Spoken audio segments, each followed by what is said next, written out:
We're told Donny Youngblood, the Kern County Sheriff, is about to speak, and here he is. This morning, 911 calls started coming in of possibly shots fired at Taft High School. Taft Police Department was the initial responding agency. They had 2 units on scene within 60 seconds. There was an active shooter that didn't show up for school this morning for the first period. He then interrupted the class halfway through it, armed with a shotgun. He fired the first round, striking another student. That student is at the hospital, a 16-year-old who is in critical condition, but stable at this point.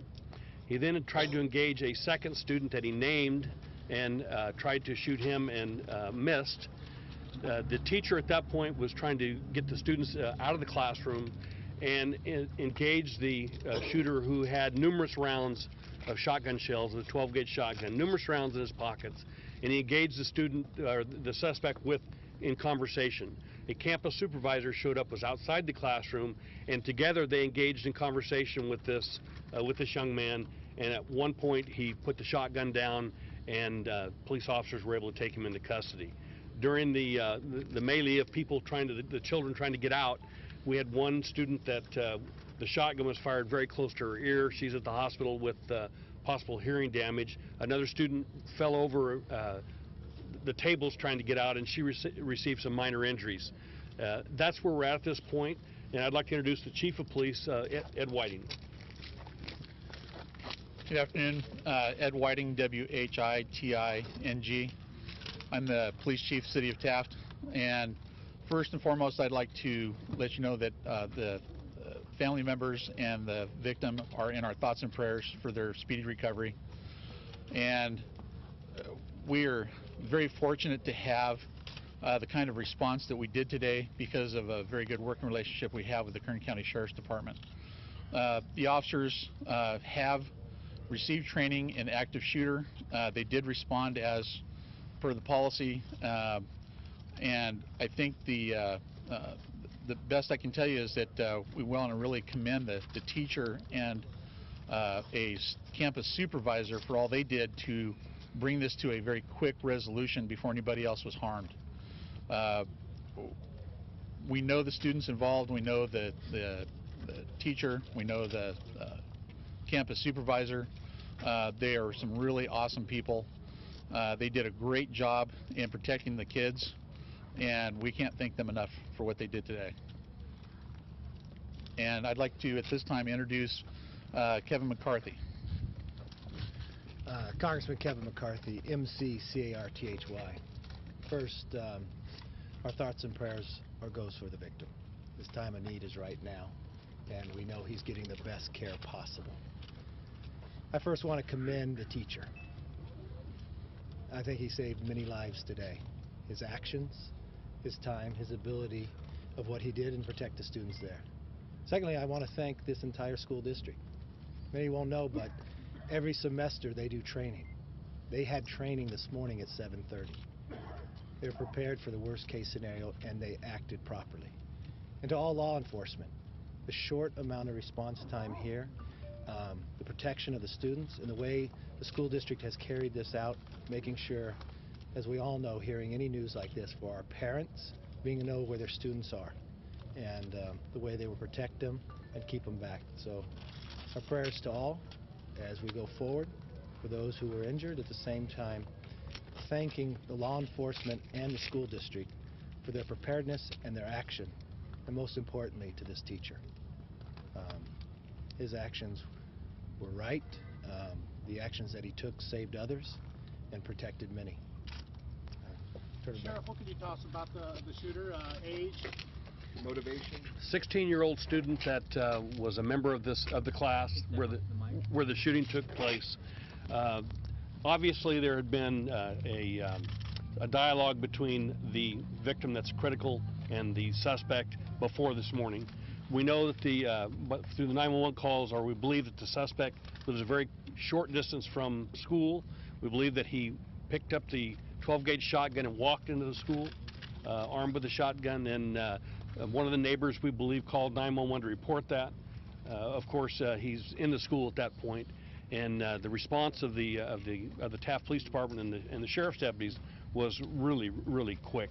you know, if it weren't for this teacher and the quick response, we don't know what might have happened. He had several, maybe as many as 20 rounds of shotgun in his pocket, shotgun rounds, and so we don't know what might have happened. And this is a tragedy, but not as bad as we think it might have been. Sheriff, can you tell us whether the student who's suspected of this shooting had been investigated last year in some kind of an incident regarding a hit list?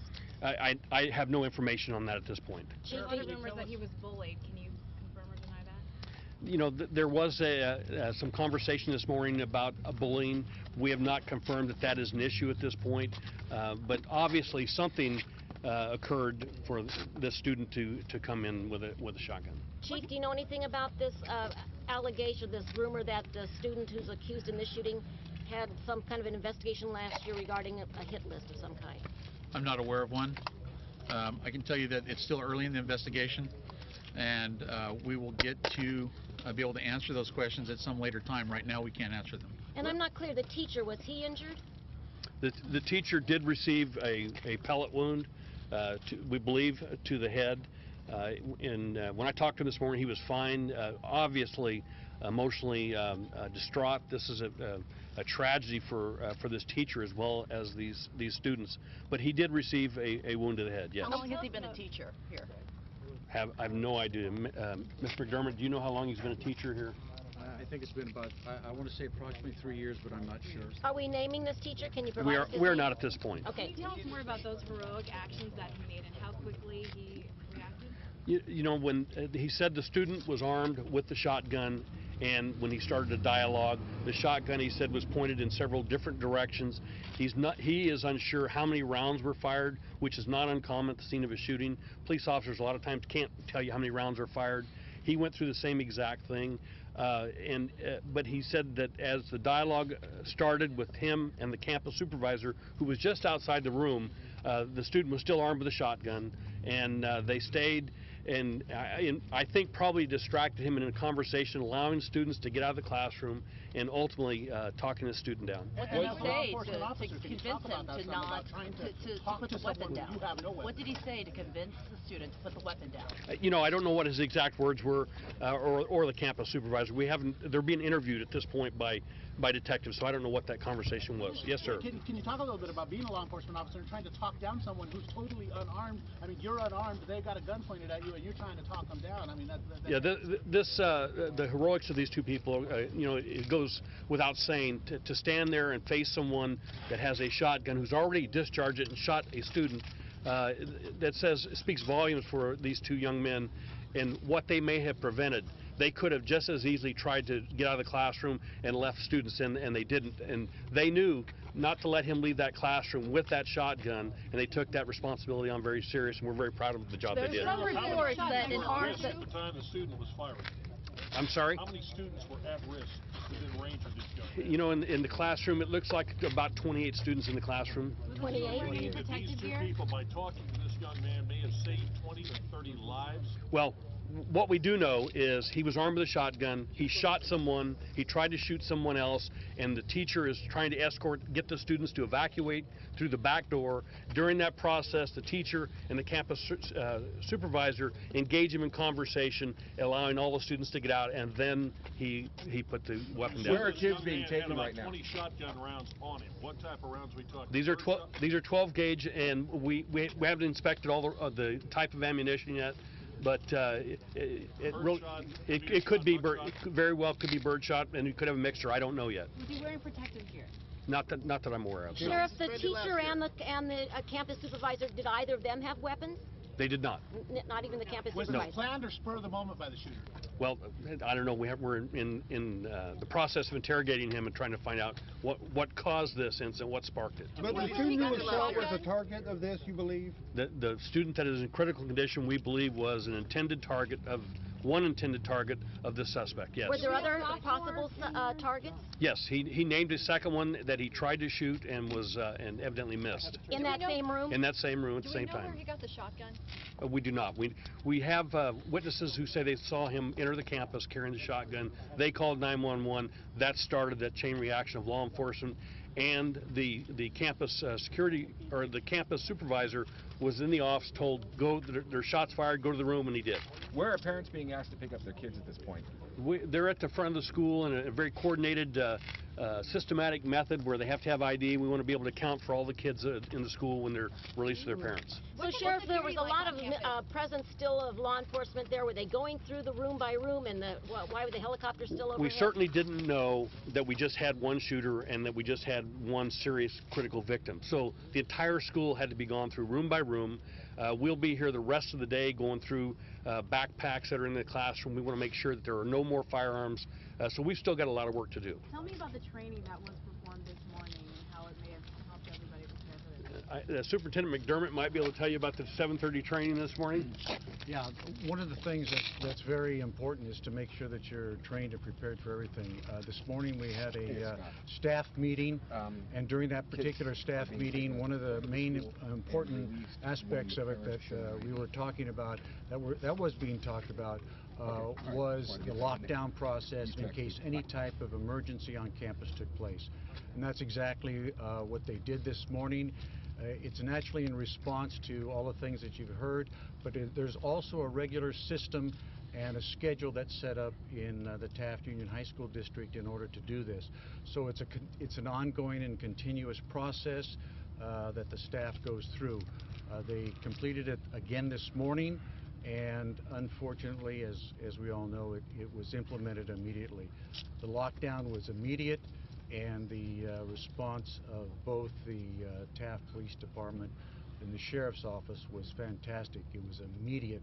As the campus supervisor was entering one end, it seemed like shortly thereafter the police were coming down the hallway at that exact same time. Superintendent, how were parents notified of what they should do and how to arrive at school and where to be to pick up their students? Approximately about 35 minutes into the process, when it was very clear that the victim was being transported in order to receive medical treatment, and the shooter was in custody. At that exact time, we were able to ascertain that there were no major injuries other places, or any of the other students or staff were involved in that.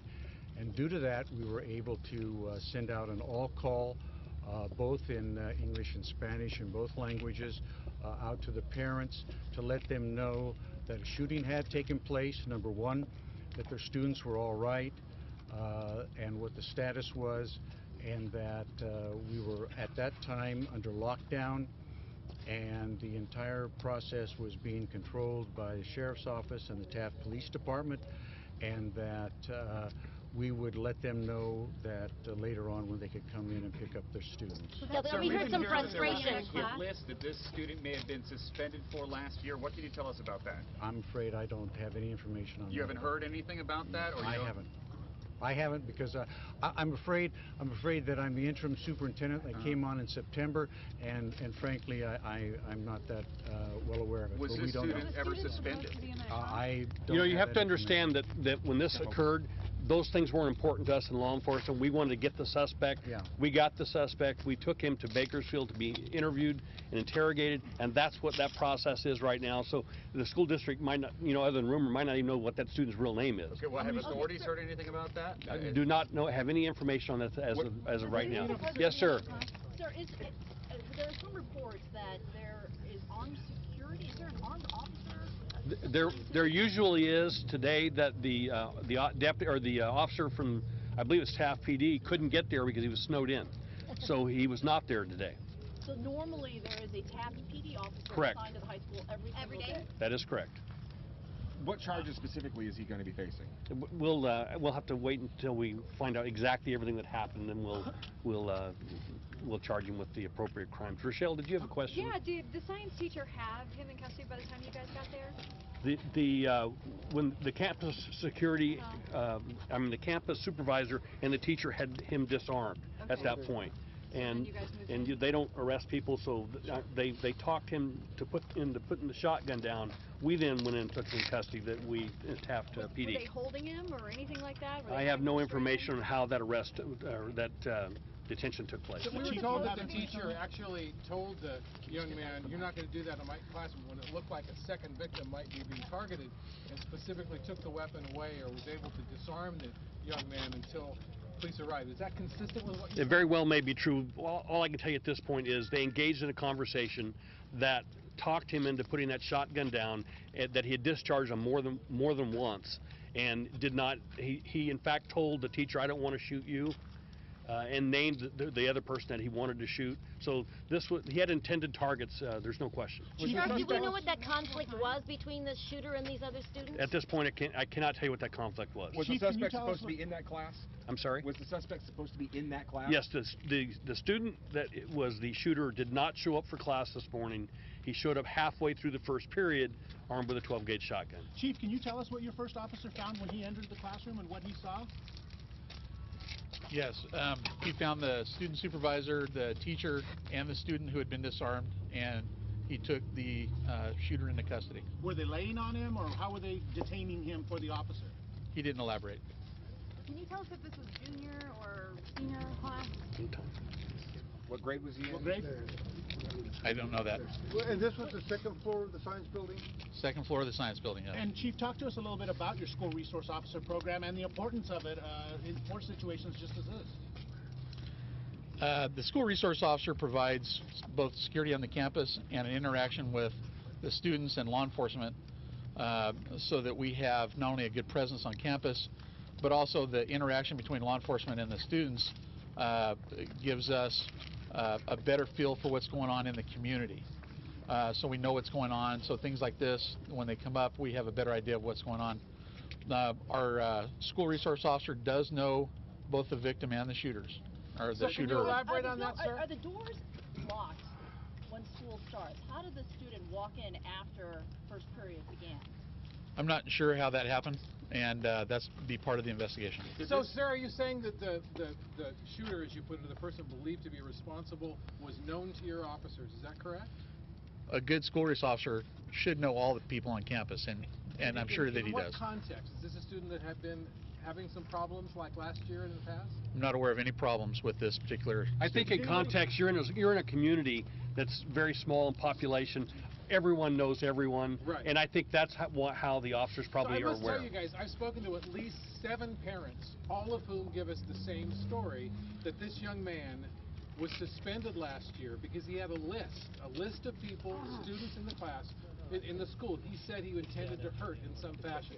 Several parents called it a hit list, that he was suspended from the school last year, and he was allowed to come back because, you know, you want to give kids a second chance and believe to be he was okay, but this is the same student, we are told, who's responsible for the shooting. Can you give us any information as to whether any of that is true? I can't give you what we don't have until I can go and look and see if that's true, see if we have a case report, see if there's a report from the school. That's why we're still early in the investigation, and we're not going to know those things until we do that investigation. How many shots were fired exactly and towards the first student? Between two and four. The teacher is not sure how many rounds were fired. Did anybody encounter the student between the time he hit the front door and the time he got to the Not that we're aware of. I'm sorry? Did the parents or father of this student work for the school in some capacity at some point? I have no information on where the parents were. Chief, if there was an incident, as we're hearing, of a student with a hit list, is that something that there would be record of that your office would have investigated after that happened last year? If it was reported to us, yes. Okay. And Superintendent, what would be the protocols for the school district in a situation like that? If a student had a list of, you know, claiming it was going to hurt, you know, what would be the protocol for the school district in a case like that? I think in most situations, what you do is you go in and you do an investigation, and you also do some counseling. You usually work with the parents and work with the students, all those that are involved in most cases, and work through any issues that there might be. I think it's always difficult to ever be in a situation where you can determine, for instance, that it has ever gotten to the level where the person might actually go out and do something like this. That's a whole realm that is very, very difficult in order to determine. But with the counselors looking into it, counselors reviewing it, as well as working with parents, usually most of these issues, and I don't think anybody here who's ever been to high school would ever say that there aren't a whole lot of issues between and among students throughout your years in high school. It could be all kinds of things. And I think what happens is that an open kind of a dialogue that the Taft Union High School District has created in order to work through and deal with most of those has been very, very successful, certainly in the past. If there are those situations in this particular case, and like I said, I'm certainly not aware of them. But if there is, I'm sure that that's the kind of process that has been followed in that situation. Is it protocol, though, to report it to police if something like that were to occur? It really always depends upon the level of the information, and the police may have already been involved in it, and they may have already had may have been involved in it in the past too. What I'm having a little trouble is, you know, in one breath we're hearing this is a small community where the school resource officer is familiar with everybody as one would expect in this type of situation, but on the other hand, we're hearing, well, we don't know, we're not aware, we haven't investigated. You know, it seems like these allegations that we're hearing from parents are pretty serious, and if they're talking about it, I would assume that you guys would know something of it. And maybe you didn't hear. We don't know. When this occurs, we get the suspect in custody, and we're giving you the information that we have, and we haven't had the opportunity to do what you're asking the question to. So I hope that that's clear. We've answered every question that we know at this point. We didn't interview the suspect in the room and ask him all the questions that you're asking. We didn't say, what's your name? We need to check your history. That's going to be done at the appropriate time. Anybody else have a question? What about the gun? Have you tracked the gun? How did the kid get the gun? Same answer. Will the kids be back at school? I'm sorry? Tomorrow? The kids be back at school? I think that the school is... No, what we're doing is we're going to be offering, and we'll be getting back out as the parents are coming in right now into the auditorium and identifying themselves, identifying their student. They're being released to them in their care at this particular time in their custody. And tomorrow there will be no school. We are going to have counselors on staff here at the site in order to respond to any parents or students who may want in, and staff as well. I think that it's important we have some staff that stepped in and did very well throughout this entire process. The kids handled it very well. And then on Monday we will be having school back in session, and during that time we will also have counseling available. And we will notify the parents to this effect a little bit later on today. Is this the first time that such an incident has happened, sir? I'm sorry? Is this the first time that such a shooting incident has happened in Taft? To my knowledge, I don't know of any kind of an incident like this that has ever taken place here in any way, shape, or form. Obviously, in light of Connecticut, can you respond to parents who are going to be watching this, who are super sensitive to shootings like this happening at school? You know, this is such a gut-wrenching and an emotional situation when you have a place where everybody is here trying to learn how to get along with one another, educate themselves, and work together as a community, and something like this or violence takes place. My heart went out to the folks in Connecticut, I really do. Given the fact that you've had and so forth. And I think what happens is we were very lucky in the fact that we do have a police officer on campus who is armed. It was, and unfortunately they can't be every place all time, but we did have our 2 campus supervisors who were running around, working on campus, and working with kids, and are always checking on things. And it was, like I said, to their benefit, they're very helpful in the process. Sheriff, what if any involvement would there be from the federal agencies? Well, you probably noticed the FBI was here, and they're here really to make sure that this isn't a federal incident, and they're here to really observe. And I mean, we knew this was going to get national attention, and our local FBI stepped in, and I asked them to stick around because they can learn if we have another event down the road of any kind where we use the FBI. We work hand in hand. This county has the best interaction with law enforcement agencies probably anywhere in the country, and we want to keep it that way, and that's part of the reason you saw them here. Given the fact that where does this incident fit into the larger gun debate on the national level? Well, I think first, let's get all the facts. I think secondly, let's take care of the victims. Let's make sure all these students are safe before we move forward. And that's what you saw law enforcement do. That's what you saw school officials prepared, having somebody on campus. But more importantly, first thing they did was bring everybody into the auditorium, make sure the parents were aware, and they're walking the parents through like that. But with this another is shooting, there's obviously going to be even more of a push for gun control. Is that something you might get on board with? I think we want to know all the facts, and that's what law enforcement is doing right now. I know you have a lot of questions about all what went on. First and foremost, our job was to make sure we protected these students. I want to commend again not only our law enforcement, but our education. What this teacher did was heroic, and we want to make sure everybody's safe.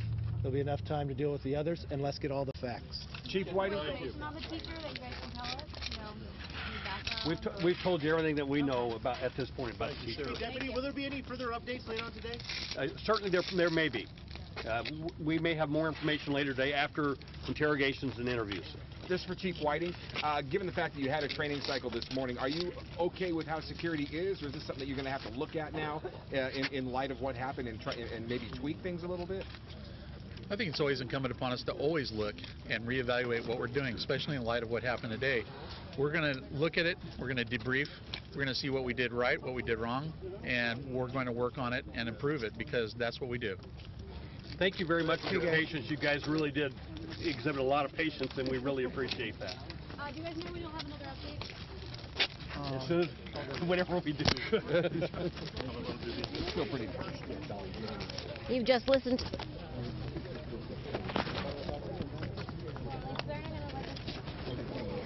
You've just heard the press conference here in Taft, a long briefing finally after this morning's shooting. Once again, if you're just joining us, there was a shooting on the campus of Taft High School at about 9 o'clock. We have just absorbed a lot of information, which we just finally got. We are now hearing it was a 16-year-old student who was the shooter. He arrived at school with a shotgun. It's not known how he got into the room. It's a first period science class. It was about, the class had already started. He entered the room, we are told, and shot a student that he intended, an identified target. And the teacher then tried to talk the kid out of using the gun. A campus supervisor was nearby, also came to the assistance of the teacher. Another intended target of this shooter, but that other student was not shot. The teacher ended up with a minor injury, and one other student in the room may have suffered some hearing damage because of the shotgun blast. The shooter, the alleged shooter, was armed with a shotgun, which has been recovered, and also that student has been arrested. So that is what we know briefly for now. We will continue to ask questions and give you all the information as it becomes available. Back to you.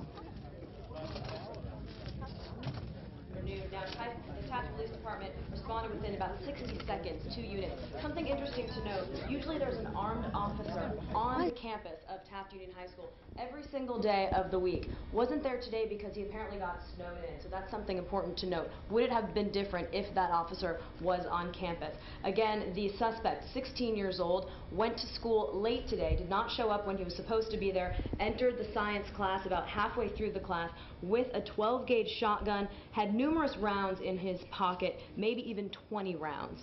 Okay, first round hit the student who was an intended target. He apparently named a second intended target. That person was not shot. The teacher got involved, and the student said he did not want to shoot the shoot the teacher. The campus supervisor came in. He and the science teacher are being hailed as heroes because they were able to talk the student down. Who knows how bad it could have happened. And during that time, they were evacuating the other students out of the classroom, so luckily nobody else got hurt. Carol mentioned some of this. Female student possibly has hearing damage. I believe part of her ear was shot, and another female student fell down, minor injuries. They're going to be okay. The 16-year-old who was shot is at Kern Medical Center. Critical condition, so we will be following that. We will have much more on this later on 5 o'clock and 6 o'clock, and of course the evening shows. Thank you so much for joining us. We return you to regular programming.